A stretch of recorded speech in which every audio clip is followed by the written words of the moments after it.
Hello everyone, welcome to logical education. I am Raksha Raghuvanshi. और Russia और Ukraine का war चल रहा है। ये वॉर काफ़ी बढ़ गया है, अभी आपको पता ही होगा। कंटिन्यूअसली आप देख रहे होंगे न्यूज़ में कि वॉर काफ़ी ज़्यादा बढ़ गया है। और जो यूक्रेन की कैपिटल है कीव, रशिया यहाँ से 30 किलोमीटर दूर ही है, बस इसकी बॉर्डर से सिर्फ 30 किलोमीटर दूर है। ऐसा ब्रिटेन ने बोला है कि ये कीव की कैपिटल से थोड़ा-सा ही दूर है, आपको ये बात पता होगी।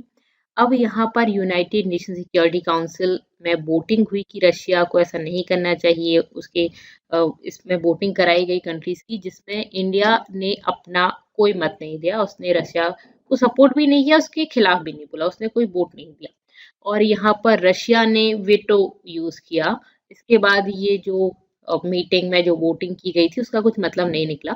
लेकिन हम बात करेंगे कि इंडिया का क्या हित है इसमें, इंडिया क्यों इस पर कुछ नहीं बोल रहा है, क्यों चाहता है बैलेंस बनाना, प्लस यहाँ पे और कंट्रीज क्या हैं और बेसिकली ये मुद्दा क्या है, इसके बारे में भी डिस्कस करने वाले हैं इस लेक्चर में हम। तो चलिए स्टार्ट करते हैं।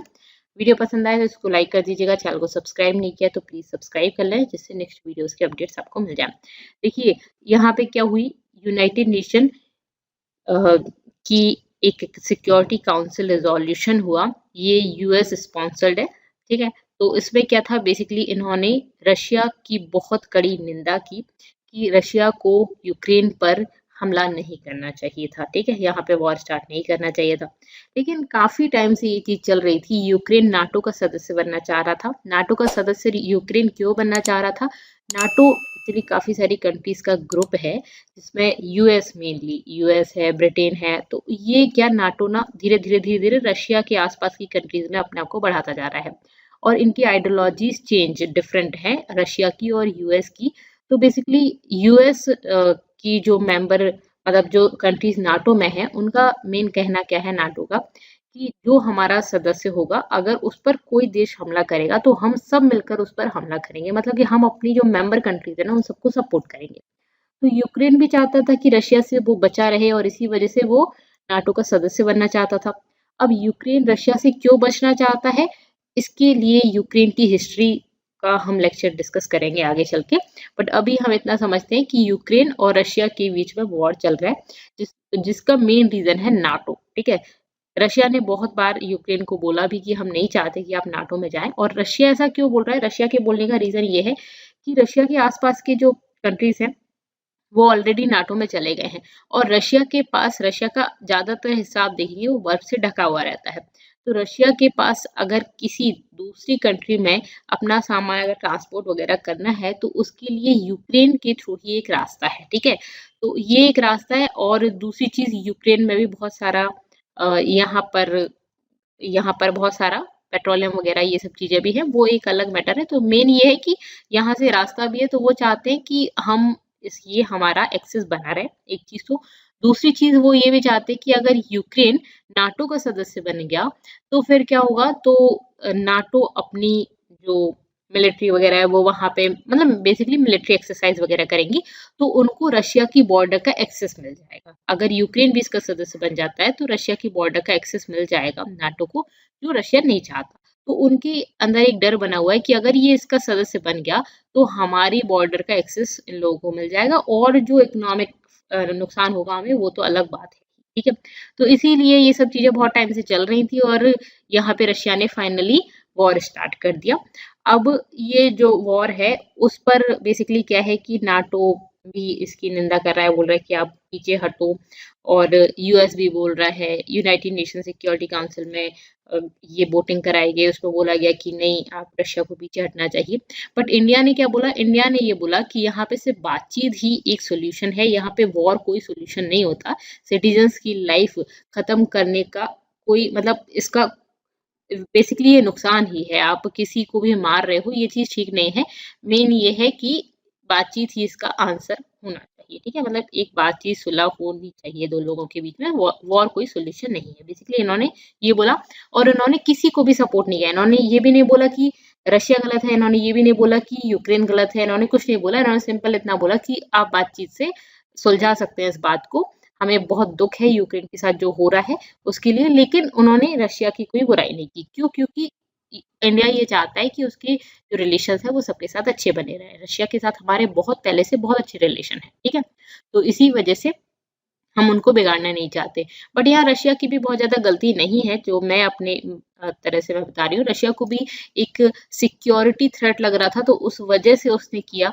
और यूक्रेन का भी एक अपना पॉइंट ऑफ व्यू है। यूक्रेन का ये कहना था कि हमें भी तो कभी अगर रशिया हमला कर दे तो हम भी चाहते हैं कि हमारा कोई हेल्प करे, क्योंकि यूक्रेन बहुत छोटा सा देश है, इतना बड़ा नहीं है जितना रशिया है।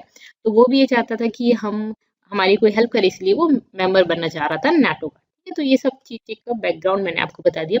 तो बेसिकली रिजोल्यूशन का क्या सीन है, तो ये यूनाइटेड नेशन सिक्योरिटी काउंसिल में on Friday voted on the draft resolution, ठीक है। तो बेसिकली इसमें वोट किया गया, प्रेजेंटेड बाय यूएस और अल्बानिया और बाकी बहुत सारी अदर नेशंस ने इसको सपोर्ट किया। तो बेसिकली इनके द्वारा ये प्रेजेंट किया गया था यूनाइटेड नेशन सिक्योरिटी काउंसिल में। इसमें ऑस्ट्रेलिया, एस्टोनिया, ठीक है, फिनलैंड, जॉर्जिया, जर्मनी, इटली, इन सभी ने इसको सपोर्ट किया। UK, Romania, Poland, Norway, New Zealand, Luxembourg, इन सभी ने क्या किया, इसको सपोर्ट किया। मतलब इसके इन्होंने बोला कि जो रशिया उसकी गलती है, ठीक है, ये बोला। अब यहाँ पर ये रेजोल्यूशन किस बारे में था, तो मैंने आपको बताया ही कि रेजोल्यूशन में ये था कि रशिया गलत कर रहा है, ठीक है। मतलब सिंपल से वर्ड्स में अगर मैं बोलूं, यहाँ पे इन्होंने बोला कि जो यूक्रेन है वो एक अलग नेशन है, उसकी इंडिपेंडेंस, यूनिटी, इंटीग्रिटी और टेरिटोरियल इंटीग्रिटी है, सोवर्निटी है। तो बेसिकली उन्होंने बोला कि उसकी जो बॉर्डर्स हैं उससे मतलब रिकॉग्नाइज्ड, इंटरनेशनली रिकॉग्नाइज्ड बॉर्डर है। यहाँ पे रशिया ने क्या बोला था, बहुत पहले की बात है, बहुत पहले से ये चीजें चली आ रही हैं। दो यहाँ पे दो जो यूक्रेन है उसके दो जगह हैं जिनको 2-3 दिन पहले रशिया ने बोला था कि ये इंडिपेंडेंट स्टेट्स हैं, ठीक है। इन पर रशिया का भी कोई हक नहीं है और यहाँ पे यूक्रेन का भी कोई हक नहीं है, लेकिन इनको हमेशा यूक्रेन का ही पार्ट माना जाता था। 2014 में रशिया ने अपनी कुछ आर्मी वगैरह भेज के यहाँ पे दंगे वगैरह कराए गए, वो सब चीजें हुई, सिविल वॉर वगैरह, वो चीजें हम कभी बाद में डिस्कस करेंगे। जब मैं आपको यूक्रेन की हिस्ट्री बताऊंगी उसमें ये सब चीजें डिस्कस करेंगे। नेक्स्ट लेक्चर इस पर हम रिकॉर्ड करेंगे। तो बेसिकली ये है, तो इन दोनों के लिए यहाँ पे रशिया ने ये अनाउंस कर दिया। तो इन्होंने बोला है कि नहीं, रशिया यूक्रेन है वो एक इंडिपेंडेंट देश है और ये इंटरनेशनली रिकॉग्नाइज्ड बॉर्डर्स है, मतलब ये भी यूक्रेन का ही हिस्सा है। कभी किसी ने नहीं माना, रशिया ने आज जाके बोल दिया, बाकी किसी ने नहीं माना कि ये इंडिपेंडेंट है, ये यूक्रेन का ही पार्ट है, हर कोई मान के बैठा हुआ था। तो उन्होंने बोला कि इसको माना जाए, ठीक है, रीअफर्म इन्होंने बेसिकली बोला गया। और इन्होंने बोला कि रशिया का जो एग्रेशन है अगेंस्ट यूक्रेन वो गलत है, उसकी निंदा करते हैं हम। और इन्होंने बोला कि रशिया इमीडिएटली क्या करे, अपनी जो फोर्सेस हैं उनको वापस बुलाए, ठीक है, यूक्रेन में जो उसने अपनी फोर्सेस लगा रखी है उनको वापस बुलाए। और इन्होंने क्या बोला, shall refrain from any further unlawful threat to use force against united member state, मतलब कि और इसके अलावा यूनाइटेड मेंबर स्टेट, किसी भी यूनाइटेड मेंबर स्टेट के लिए ये अपनी फोर्सेस यूज न करे, मतलब उन पर आक्रमण वगैरह ना करे, ठीक है। तो इन्होंने ये बोला। इसके अलावा और क्या था इसमें, तो रेजोल्यूशन में ये भी था कि रशिया जो है वो इमीडिएटली, कंप्लीटली, अनकंडीशनली विड्रॉ करे all of its military forces from territory of Ukraine, मतलब यूक्रेन की टेरिटरी से ये अपनी पूरी की पूरी जो इन्होंने फोर्सेस भेजी है ना उसको हटाया उसे, ठीक है। तो बेसिकली इसको हटाना है, इस तरह से बोला, ठीक है। ये जो दोनों स्टेट्स है ना, इन दोनों के बारे में बात कर रही हूँ मैं, लुहांस्क और डोनेट्स्क, ठीक है। ये जो दोनों है इनको इंडिपेंडेंट बोल दिया गया था। और इससे पहले भी क्या हुआ था कि ये क्रीमिया भी पहले अलग था और क्रीमिया को भी पूरा का पूरा रशिया ने अपना पार्ट बना लिया था। यहाँ पे मेन ये है कि ये जो ब्लैक सी है, ये वाला जो सी है, यहाँ से एक्सेस मिलता है रशिया को, क्योंकि उधर अगर हम बात करें तो पूरा का पूरा रशिया ढक जाता है बर्फ में, ठीक है। और रशिया में पॉपुलेशन काफी कम है, 14 करोड़ पॉपुलेशन है और बहुत बड़ा एरिया है जो कि बर्फ से ढका रहता है, उसमें ज्यादा लोग है नहीं, ठीक है। तो मेनली यहीं पर ही रशिया की मेनली पॉपुलेशन है, ठीक है। ओके, और जो यूक्रेन है वो भी पहले जो यूएसएसआर था उसी का पार्ट था। ओके, तो बेसिकली ये है। इसके अलावा इन्होंने बोला कि अनकंडीशनली रिवर्स करो the decision related to the status certain area, ये जो दोनों एरियाज के लिए बोला था ना रशिया ने कि ये इंडिपेंडेंट स्टेट्स हैं, तो बेसिकली ये दोनों को आप यूक्रेन का ही पार्ट माने, ये यूक्रेन का ही पार्ट है। ओके, ये बेसिकली है पूरा। अब बात आती है कि इंडिया एब्सटेन क्यों रहा? इंडिया ने अपना कोई एक मत क्यों नहीं दिया? इंडिया ने पॉजिटिव या नेगेटिव कुछ ऐसा क्यों नहीं बोला? इसमें इंडिया ने कोई आंसर नहीं किया। बेसिकली इंडिया चाहता है कि वो बैलेंस मेंटेन करके रखे यूएस और रशिया, मतलब कि western block led by US, तो उनके साथ भी वो अपने रिलेशंस अच्छे करके रखना चाहता है और रशिया के साथ भी। ऐसा क्यों है? देखिए, सिंपल सी बात है कि हम रशिया से भी हमारे अच्छे रिलेशन है, यूएस से भी हमारे रिलेशन ठीक है। हम रशिया से भी दुश्मनी मोल नहीं ले सकते, दुश्मनी या इन द सेंस हम अपने रिलेशंस खराब नहीं कर सकते। हमारे बहुत पहले से रशिया के साथ रिलेशन अच्छे हैं और इंटरनेशनल रिलेशन में यही होता है कि आप सही या गलत से ज़्यादा मैटर ये करता है कि आप किसी कंट्री के साथ आपके क्या फ़ायदे हैं, उनको आप मेंटेन करके रखो, ठीक है? तो बेसिकली यही है इंडिया का। और यहाँ पर इंडिया ने इस तरह का जो आंसर मिला वो कोई सरप्राइज़ भी नहीं है। इंडिया अपने अ, पहले से ही, मतलब पास्ट रिकॉर्ड की बात करें तो वो बैलेंस बना के रखा हुआ है। 31 जनवरी को भी मीटिंग हुई थी, उसमें भी इंडिया ने कुछ ऐसा आंसर नहीं किया था। बेसिकली इंडिया ने जो ये वाला इशू था उस पर डिस्कस किया था और बेसिकली उन्होंने वहां पर भी ये एब्सटेंट रहे, ठीक है? तो ये है, मतलब ऐसा नहीं है कि आज अचानक हाँ या ना बोल दिया, तो पहले से भी इंडिया का ऐसा ही है। तो ये रिजोल्यूशन पास हुआ या नहीं हुआ, तो देखिए यहाँ पे जो यूएनएससी ये हेड, मतलब कि जो मीटिंग को जो चेयर कर रहा था वो रशिया ही कर रहा था, ठीक है? तो ये प्रेसिडेंट था for the month of February. अब जो पर्सन, ये मतलब 5 जो मेंबर कंट्रीज हैं उनमें से है, तो अब अगर रशिया उसका प्रेसिडेंट है तो ये वेटो पावर भी यूज कर सकता है। 5 मेंबर कंट्री जो है वो वेटो पावर यूज कर सकती है, तो यहाँ पे वेटो की पावर यूज की रशिया ने, तो इसी वजह से यहाँ पर कोई डिसीजन नहीं हुआ और ये जो रेजोल्यूशन है वो पास नहीं हुआ, ठीक है? तो वेटो पावर के बारे में आपको पता ही होगा। तो सेम यहाँ पे इन्होंने ये वेटो पावर यूज की।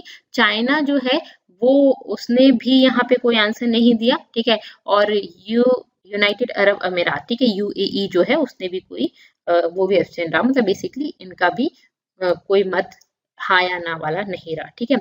तो 11 members of UNSC including UK, US, France voting in the favor of resolution did not pass since Russia vetoed, ठीक है? तो बेसिकली रशिया ने वेटो पावर यूज की और इसी वजह से 11 मेंबर कंट्रीज ने, मतलब बेसिकली इन्होंने यस बोला था, लेकिन फिर भी ये पास नहीं हुआ, ठीक है? तो पास तो नहीं हुआ, बट इंडिया का क्या मत था ये आपको पता होना चाहिए, ठीक है?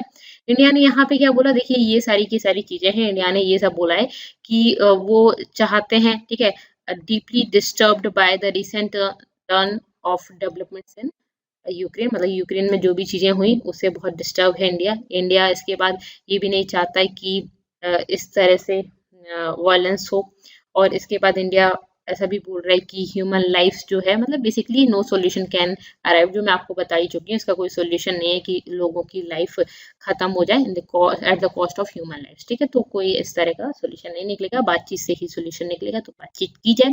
साथ में इन्होंने बोला कि जो हमारे स्टूडेंट हैं, हम चाहते हैं, हम थोड़ा चिंतित हैं उनके लिए, तो हम चाहते हैं कि वो आ जाएं। अच्छा, इसके बाद रशिया से एक ये न्यूज़ भी आई कि इंडिया के जो स्टूडेंट्स हैं वो अपनी गाड़ी या अपने घर पर इंडिया का फ्लैग लगा देंगे, तो उनको रशियन सोल्जर्स वगैरह कोई कुछ नहीं करेगा, उनको इवन वहाँ पे छोड़ कर आया जाएगा।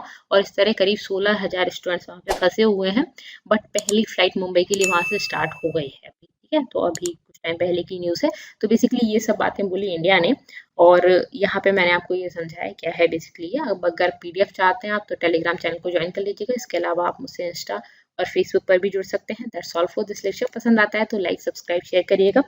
अच्छा, एक और बात बता दूं मैं कि यूक्रेन की हिस्ट्री प्लस ये वॉर क्यों है, ये सब चीज़ें भी हम डिस्कस करेंगे। इसकी ज्योग्राफी क्या है और मिन्स्क एग्रीमेंट क्या है, इसके बारे में भी डिस्कस करेंगे। वेरी वेरी इंपॉर्टेंट, इस एग्रीमेंट के बारे में मेरा नेक्स्ट लेक्चर आएगा, तो उसको भी आप जरूर देखिएगा। That's all for this lecture. Thank you so much.